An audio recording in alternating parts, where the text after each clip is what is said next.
And the big background, of course, and people are now speaking of this more and more, is that Zionism was a settler colonial movement. That's the big picture. In other words, Zionists came to this country 125 years ago with the intent of taking it over, with the intent of turning an Arab country into a Jewish country, turning Palestine into the land of Israel. And that means displacing the indigenous population. In order to take its land and to make this Israel, they had to eliminate the Palestinians. They had to throw them out of the country, those that they could. They had to confine the rest to little tiny islands like Gaza or areas A and B in the West Bank and so on. I think what Israel is doing intentionally is to bring in religious issues, because if it can become a religious conflict, one of Islam against Judaism, let's say, or Islam against Judaism and Christianity that's behind Israel, and the whole thing becomes a theological war, then it's lost. You can't resolve it. And in a way, that's what Israel wants. Settler colonialism doesn't want to make peace. That's not the point of it. The point of settler colonialism, the point of Zionism, was to make Israel a Jewish country and to repress the Palestinians, get rid of the Palestinians, eliminate the Palestinians, not make peace with them. You can't, a settler colonial country can never really recognize the existence and the rights of the indigenous people, because it undermines its own case that this country belongs to us. It becomes either or. It becomes a permanent conflict, a permanent war, which is good for two reasons. One is, now we're off the hook. We don't have to negotiate. We don't have to seek peace. We don't have to recognize the other side, because they're illegitimate. They're simply the enemy, period. And the war is understood by everybody. We don't have to make a case for ourselves. And secondly, we win because we're much stronger than the Palestinians.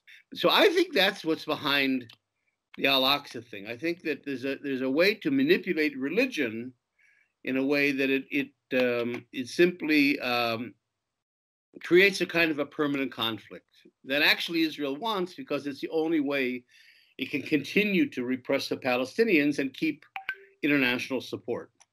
Over time, the point of low-intensity conflict is that you keep the conflict is there, but you keep it to a low enough level that it's not disrupting international relations. It's not disrupting the region. Israel and Jews and all that is an American issue.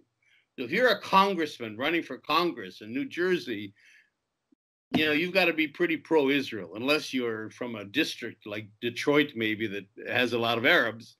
In other words, it's so that no American politician, including a president, an administration, wants to expend the political capital you'd have to expend to really force Israel out. Now, that's really amazing, because the American Jewish community was the bedrock of support for Israel, and they're losing that, certainly in the young generation. So this is happening in the States. I think it's going to take a while, because the older Democrats, like Biden, have always been super, super pro-Israel. The Democrats have been more pro-Israel than the Republicans over the years. And of course, Kamala Harris is also very, very pro-Israel. And I think on a national level, they feel that that's somehow the position they have to take. But that's changing rapidly. And this is also certainly what's happening now is going to push that process even further. So I think it's still a little bit too early, but I think you're getting some very real changes in the Democratic Party, and that would concern Israel. And the Palestinians, I think, have been made irrelevant to the Arab world as well. The Arab world really might even be threatened by the Palestinians, by the idea of liberation and democracy and everything else. So, they're very comfortable with Israel.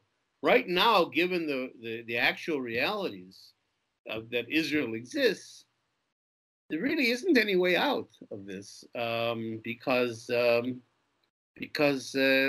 Israel is structurally incapable of recognizing the existence of a Palestinian people.